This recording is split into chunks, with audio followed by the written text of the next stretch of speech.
ரப்பே ரஹ்மானே யா আল্লাহ এதற்காக வேண்டி இந்த ইফতারিனுடைய নিகழ்வு நடைபெறுகின்றதோ চেন্নাই পবিত্র রমজান মাস উপলক্ষে এক বিশাল ইফতার পার্টির আয়োজন করেন দক্ষিণী সিনেমার সুপারস্টার থালাপতি বিজয়। শুধুমাত্র অভিনয় দক্ষতায় বিশেষভাবে জনপ্রিয় ছিল, তবে রাজনীতিতে প্রবেশ করে তার আক্রমণাত্মক মনোভাব তাকে আলোচনার কেন্দ্রে এনেছে। চলচ্চিত্রের পর্দায় তার শক্তিশালী উপস্থিতি যেমন দর্শকদের মুগ্ধ করেছে, তেমনি রাজনীতিতে তার শক্তিশালী অবস্থান ও একাধিক বক্তব্য তাকে নিয়ে বিভিন্ন বিতর্ক তৈরি করেছে। এবার তিনি রমজান মাসে একটি ইফতার পার্টিতে অংশ নিয়ে নতুন করে আলোচনায় উঠে এসেছেন।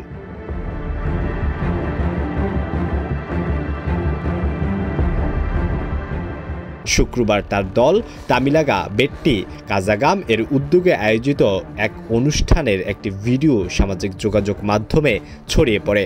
ভিডিওতে বিজয়কে চেন্নাইয়ের একটি ইফতার পার্টিতে অংশ নিতে দেখা যায়।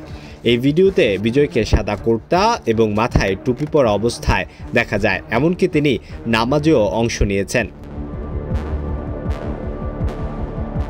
ভিডিওটি সংবাদ সংস্থা ANI তাদের অফিসিয়াল এক্স অ্যাকাউন্টে শেয়ার করেছেন।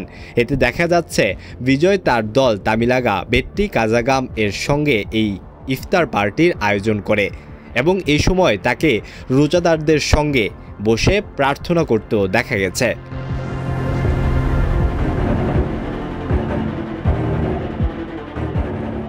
থালাপতি বিজয়ের এই ভিডিওটি ভক্তদের মধ্যে মিশ্র প্রতিক্রিয়া সৃষ্টি করেছে। অনেকে তার এই সাম্প্রদায়িক সম্প্রীতির প্রয়াসকে প্রশংসা করছে।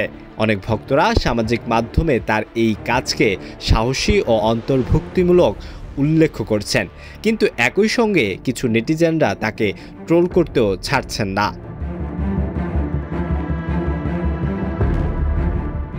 একজন ভক্ত লিখেছেন, তুষ্টির জন্য এতটাই পাগল হয়ে গেছেন থালাপতি যে নিজের ধর্ম ও কর্তব্য ভুলে গেছেন। আরেকজন মন্তব্য করেছেন, নতুন দল গঠন করেছে, তাই ভাইজানদের খুশি করতে হবে।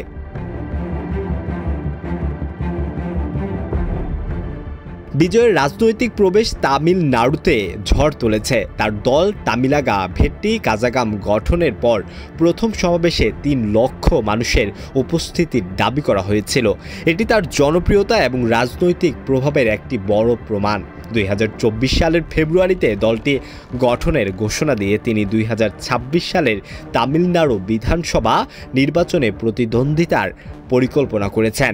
বিজয়ের প্রথম রাজনৈতিক সমাবেশে তিনি দ্রাবিড় জাতীয়তা এবং তামিল জাতীয়তাকে একত্রিত করার কথা বলেছিলেন, যাকে তিনি একটি মাটির 2টি চোখ বলে অভিহিত করেছেন। সেই সেকুলার সামাজিক ন্যায় বিচারের আদর্শের উপর ভিত্তি করে দলের লক্ষ্য নির্বাচন করেছেন তিনি।